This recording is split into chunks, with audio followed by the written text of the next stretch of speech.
Bismillahirrahmanirrahim. Assalamualaikum warahmatullahi wabarakatuh. Selamat pagi, Waalaikumsalam. Bapak-bapak dan ibu-ibu sekalian.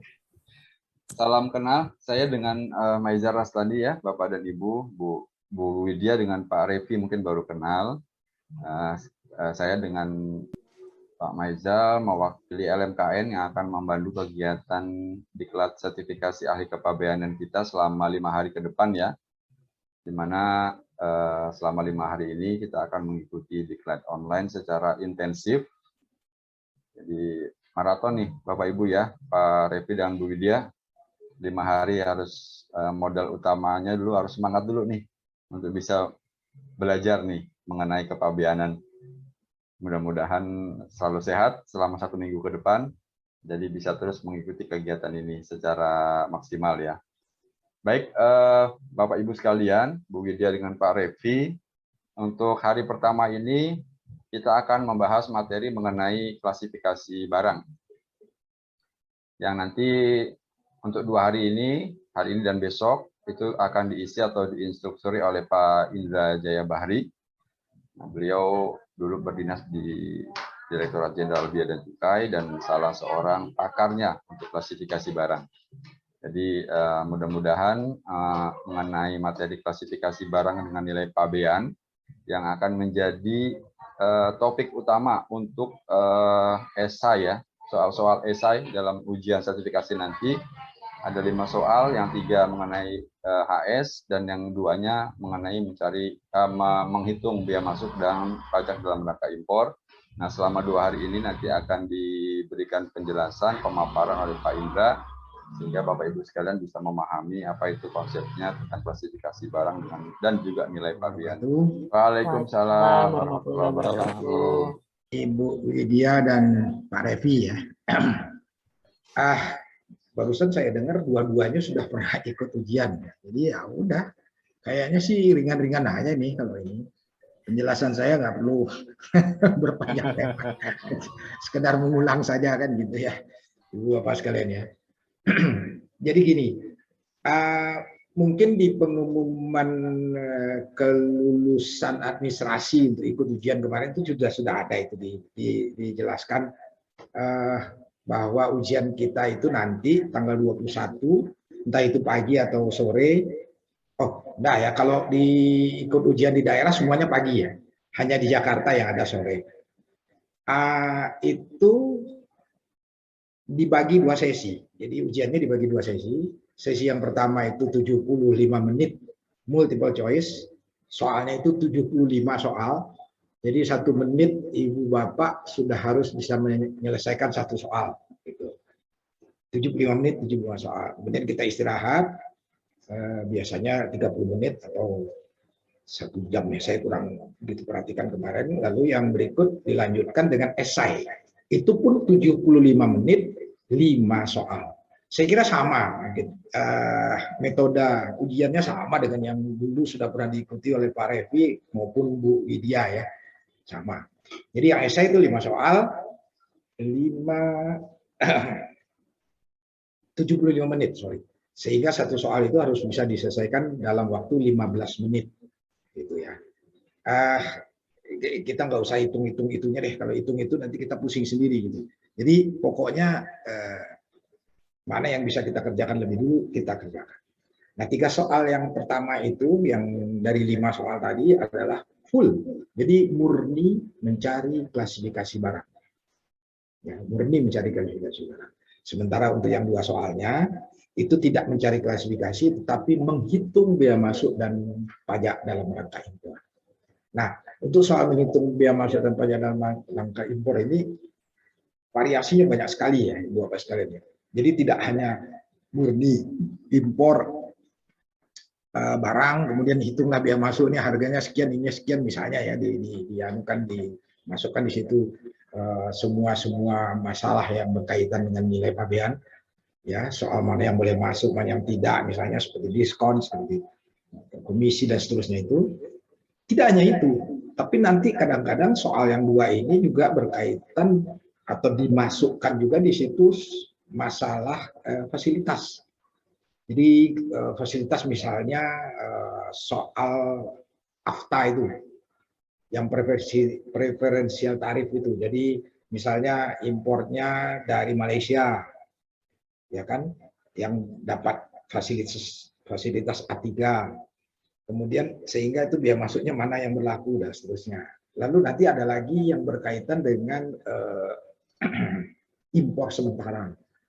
Jadi impor sementara kita harus pahami nanti, kan nanti akan diulang lagi ya Ibu Bapak sekalian, bahwa ada yang mendapatkan jaminan, ada yang harus dibayar kan gitu, yang impor sementara itu. Tergantung yang mana. Jadi nanti kalau misalnya dia barang pemerintah, dia kan bebas. Jadi yang dibayar hanya PPN. Nah, kalau yang dijaminkan, jadi dijaminkan sebagian, yang dibayar yang sesuai dengan durasi izin yang diberikan. Misalnya 2 tahun ya, dibayar itu 2 tahun. Ada itu, jadi nanti di teori mengenai impor sementara ada. Nah, itu bisa masuk dalam soal esai. Itu ya Ibu sekalian. Lalu nanti ada lagi misalnya masalah bea masuk, apa namanya, anti dumping, bea masuk imbalan dan seterusnya itu. Jadi bea masuk tambahan istilahnya BMT itu. Nah itu nanti bisa dimasukkan di situ. Yang berlaku hanya 2 tahun. Nah PIB-nya tahun keberapa dan seterusnya itu kita harus paham dan kita harus hitung. Itu ya Ibu sekalian ya. Jadi tidak melulu hanya sekadar menghitung bea masuk dan pajak dalam rangka impor yang lurus-lurus saja, enggak. Jadi soalnya itu mau dibuat yang ya kait-mengkait gitu dengan fasilitas, dengan apa namanya tadi, biaya masuk tambahan dan seterusnya. Itu ya, itu aja saya kira. Kalau yang 3 murni klasifikasi. Jadi misalnya ini Ibu Bapak ditanya, misalnya dikasih gambar gitu, walaupun gambarnya itu hitam putih, dikasih gambar seperti soal yang kemarin ini, kalau nggak salah saya bulan Juni kemarin itu, salah satunya itu kopi instan. Jadi kopi instan dalam satu kotak itu ada 1 botol kopi instan, kemudian ada cangkirnya kalau nggak salah gitu. Nah itu kita harus tahu dulu itu klasifikasinya kemana. Karena kalau tidak nanti kita nggak bisa ketemu gitu anunya, apa namanya, klasifikasi yang tepatnya. Itu kemana itu kalau ada 2 barang dalam 1 kotak misalnya seperti itu. Kira-kira gitu ya Ibu Boskan. Jadi murni klasifikasi 3, 2 menghitung di atas. Iya, lupa banget. Oke ya, kita mulai ya Ibu Bapak sekalian ya ke materi. Siap. Klasifikasi barang impor. Klasifikasi barang impor. Kita udah tahu klasifikasi barang impor itu apa sih, sistem klasifikasi kan gitu ya. Kan sistem klasifikasinya dulu gitu. Itu suatu daftar pengelompokan barang yang dibuat secara sistematis dengan tujuan untuk mempermudah pentarifan transaksi perdagangan pengumpulan. Ya ini terus terang teori Ibu Bapak sekalian, ini perlu dibaca aja, diingat-ingat, karena kemungkinan pada saat multiple choice ya dia keluar gitu. Jadi apa itu sistem klasifikasi, dia sebut gitu, nanti dia kalimatnya ini dia robah-robah gitu. Nah kita tinggal pilih yang mana yang betul misalnya gitu ya, kira-kira gitu. Itu ini teori, nggak masalah, kita lanjut. Nah kemudian sistem klasifikasi yang kita pergunakan di Indonesia pada saat ini adalah harmonized system, yang di lapangan biasa dikenal dengan istilah HS saja. HS itu singkatan dari harmonized system, yang punya nama lengkap sebetulnya the Harmonized Commodity Description and Coding System. Jadi description and coding system, Harmonized Commodity Description and Coding System. Jadi sesuai dengan namanya ini, Harmonized Commodity Description, jadi sebetulnya pengelompokan ya, uraian barang, ya, uraian barang yang dikelompokkan secara harmonis, diberi kode, kira-kira gitulah, yang punya kode. Jadi dengan sistem pengkodean, kira-kira itu ya. Kita udah punya bayangannya karena kita udah tahu kan buku tarif biaya masuk kita. Kemudian dia berupa nomenklatur, ya, nomenklatur untuk seluruh barang yang merupakan komoditi. Jadi ini syaratnya. Jadi buku tarif kita itu memuat seluruh barang di muka bumi. Bu Widya dan Pak Revi, sistem nilai pabean. Nilai pabean. Seperti kita tahu nilai pabean itu kan sebetulnya harga barang. Harga barang ya. Harga barang ya kalau kaitannya dengan barang impor tentunya harga barang impor. Kenapa perlu ini diatur sedemikian rupa? Karena justru ya terus terang saja Ibu Bapak sekalian permainan apa namanya? Permainan untuk ya banyak lah ya, banyak dulu terutama importer nakal gitu. Jadi mereka justru mempermainkan harga barang ini karena kaitannya langsung dengan besaran biaya masuk yang harus dia bayar kepada pemerintah. Dan bukan hanya di Indonesia, di seluruh dunia gitu ya, ya itu terjadi gitu praktek-praktek penyimpangan itu. Nah, lalu oleh WTO, dalam hal ini WTO ya, World Trade Organization, itu ada artikel 7-nya, ada di konvensi juga lah gitu ya, konvensinya di WTO itu mereka susun ketentuan mengenai nilai pabean ini. Jadi nilai pabean ini nggak sembarangan gitu, artinya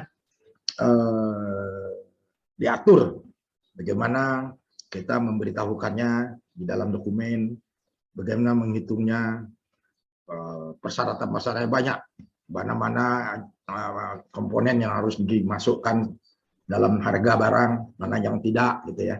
Itu diatur oleh WTO. Nah, kita kan mengacu kepada aturan mainnya. Nilai pabean, harga barang. Yang paling tahu harga barang itu adalah importir.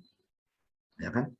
Berbeda dengan target klasifikasi tadi itu yang kita baru belajar tadi, itu yang lebih tahu adalah bea cukai.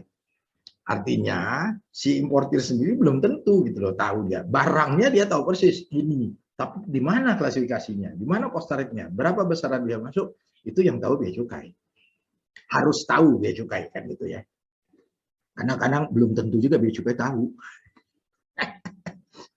Kadang ya. Jadi dia harus tahu sehingga dia harus menetapkan. Sehingga apabila terjadi kesalahan dalam memberitahukan nomor pos tarif, kan masalahnya ini kan self assessment. PIB diisi oleh importir, ya kan? Dia isi sendiri. Artinya nomor pos tarif harus dia cantumkan sendiri setelah dia cari. Nah, karena dia tidak wajib dia tahu gitu ya. Tidak wajib. Sedapat mungkin gitu dia tahu, dia isi. Nah, terjadi kesalahan misalnya, ternyata dia salah mengisikan biaya pos tarif, sehingga biaya masuk itu berbeda. Biar masuknya harusnya 10, dia memberitahukan karena pos tarifnya itu cuma 5. Gitu. Terjadi kesalahan. Nah, itu bea cukai hanya menerbitkan nota pembetulan ya, SPKNTB namanya apalah itu ya. Agar kekurangan itu dibayar lebih dulu. Jadi harusnya 10%, kekurangannya 5% bayar lebih dulu. Nah, setelah dibayar kekurangan itu, karena bea cukai menetapkan ini loh, sebetulnya nomor pos tarifnya, sehingga biaya masuknya bukan 5 tapi 10. Nah, dibayar kekurangan, baru bisa diproses lagi, baru bisa barangnya dikeluarkan. Itu kira-kira ya. Tanpa ada denda. Tidak ada denda. Tapi kalau nilai pabean, importir salah memberitahukan, artinya salahnya itu ya itu tadi. Kalau dulu memang kebanyakan disalah-salahin gitu ya. Sengaja disalah-salahin. Harusnya harga 1.000, kasih tahu aja 500 lah kan gitu. Kan lumayan ada kelebihan 500. Karena bayar biaya masuk bisa 5% kan bukan 5% dari 1.000 tapi 5% dari 500. Ya kan untung itu si importir gitu. Nah, harga yang lebih tahu itu importir. Bea cukai enggak, tapi bea cukai punya punya perangkat bahwa harga yang diberitahu ini benar atau enggak, sesuai atau tidak, gitu ya. Ada perangkatnya. Ya dengan database dia perbandingkan segala macam, dia konsultasi dan lain-lain sebagainya. Sehingga kalau ternyata harga yang diberitahukan itu keliru, ya bea cukai akan terbitkan lagi tadi surat pokoknya kekurangan pembayaran biaya masuk gitu ya. surat pemberitahuan pembayaran dia masuk PKT. SPTNP. SPTNP. Oh, SPTNP, surat pemberitahuan tarif dan nilai pabean. Kekurangan itu kekurangan. Kelebihan juga masuk di situ, tapi umumnya kan karena kekurangan. Nah, kalau harga yang kurang diberitahukan, itu ada dendanya. Pak. Oke. Terima kasih. Pak Faisal, terima kasih. Selamat pagi Bapak, Ibu. Selamat pagi, Pak. Assalamualaikum warahmatullahi wabarakatuh. Waalaikumsalam warahmatullahi wabarakatuh. Ya, kita mulai seperti kata Pak Faisal tadi, kita undang-undang dulu, nanti langsung ke tata laksana ekspor besok ya. Oh, sore nanti. Sore nanti, Pak. Sore ya. Oke.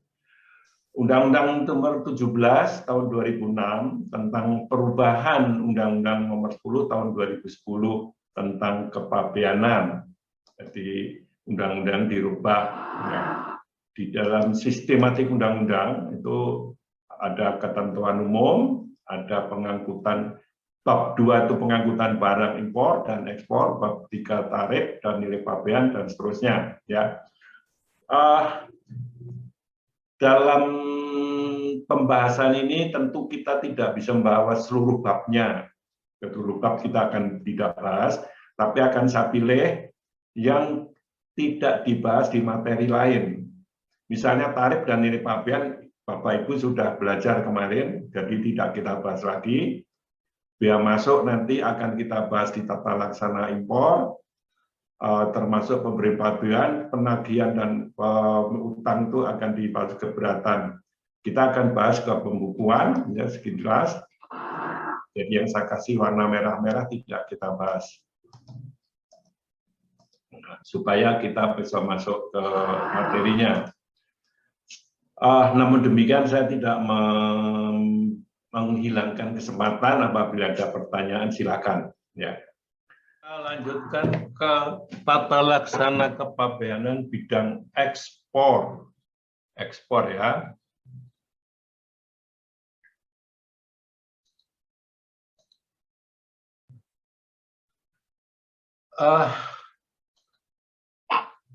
Dasar hukumnya adalah tetap Undang-Undang Kepabeanan ya. Nomor 10 tahun 1995 dan dengan dirubah dan Undang-Undang 17 tahun 2006. Peraturan Menteri Keuangan dan turunannya ya, itu semua ada di situ. Mungkin ada yang baru, saya juga belum sampai belum dapat yang baru. Nah, pengertian ekspor itu saya bedakan menjadi pengertian secara umum atau di luar pengetahuan DJBJ atau di luar pengetahuan kepabeanan dan pengertian secara ilmu kepabeanan.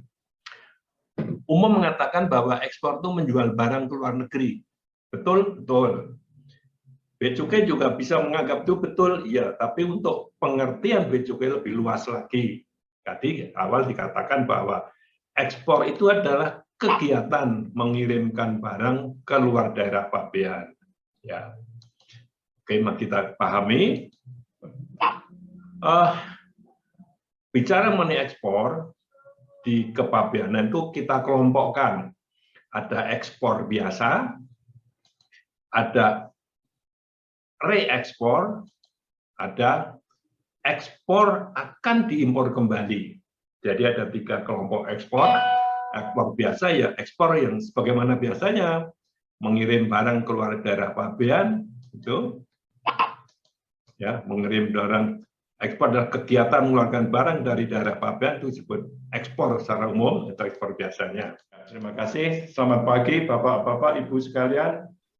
Assalamualaikum warahmatullahi wabarakatuh. Waalaikumsalam warahmatullahi wabarakatuh. Kita lanjutkan materi kita hari ini, tata laksana pabean di bidang impor. Tata laksana pabean, jadi cara-cara pabean di bidang impor. Bagaimana biasa kita mulai dari kok loncat di mana?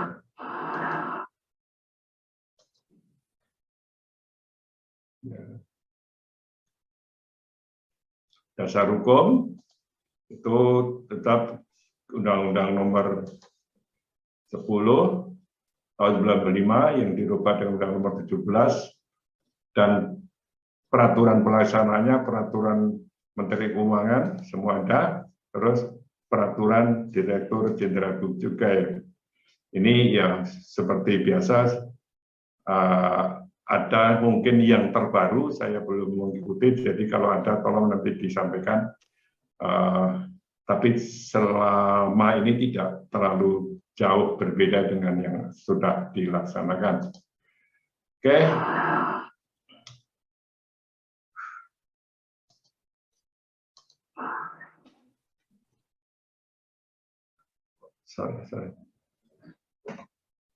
Sorry sebentar, kok muncul manifest ya. Oh iya.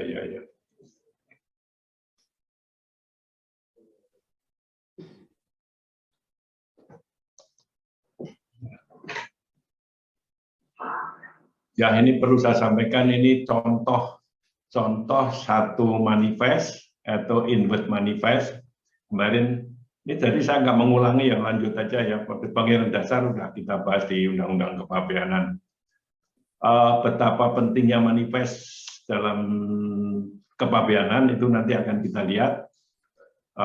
Manifest itu kemarin saya bilang sebenarnya merupakan daftar bill of lading. Kalau lihat dari kolom paling kiri itu ada nomor pos. Nomor pos itu kalau umum kita nomor daftar, tapi di kepabeanan disebut nomor pos. Nomor pos itu nomor urut, ada bill of lading, nomor urut per tab 10191, nomor bill lading nomor sekian, bla bla bla. Ada shipper, pengirim, ada consignee, notify party, nanti notify address, alamat yang perlu dihubungi apabila sampai. Ya, consignee itu orang yang menerima barang, alamatnya mana dan seterusnya. Merek itu merek di konteks di petinya, ya, merek, jumlah, jenis, keamanan, kemasan dan kontainer.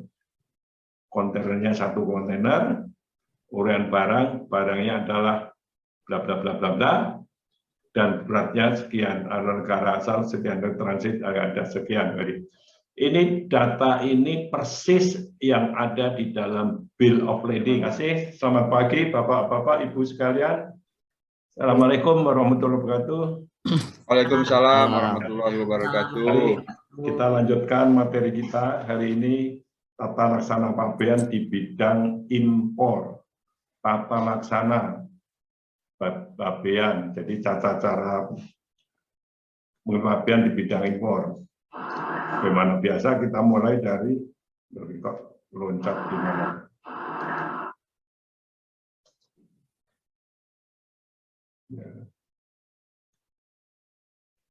Dasar hukum itu tetap Undang-Undang Nomor 10 tahun 95 yang dirubah dengan Undang Nomor 17 dan peraturan pelaksananya, peraturan Menteri Keuangan semua ada, terus peraturan Direktur Jenderal Bea Cukai.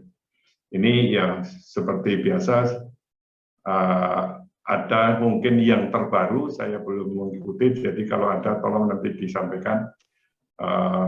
Tapi selama ini tidak terlalu jauh berbeda dengan yang sudah dilaksanakan. Oke.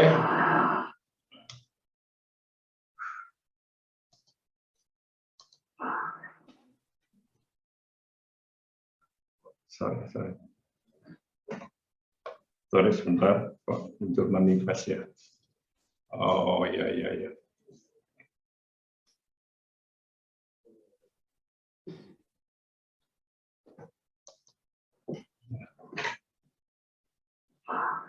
Ya, ini perlu saya sampaikan, ini contoh satu manifest atau invert manifest. Kemarin ini jadi saya nggak mengulangi, yang lanjut aja ya. Pengirian dasar sudah kita bahas di Undang-Undang Kepabeanan. Betapa pentingnya manifest dalam kepabeanan itu nanti akan kita lihat. manifest itu kemarin saya bilang sebenarnya merupakan daftar bill of lading. Kalau lihat dari kolom paling kiri itu ada nomor pos. Nomor pos itu kalau umum dengan nomor daftar, tapi di kepabeanan disebut nomor pos.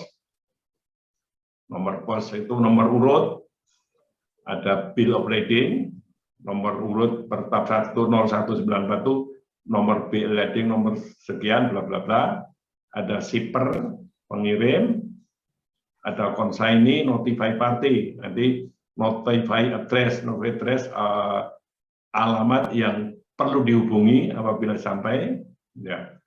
Consignee itu orang yang menerima barang, alamatnya mana dan seterusnya. Merek itu merek di konten di petinya, ya.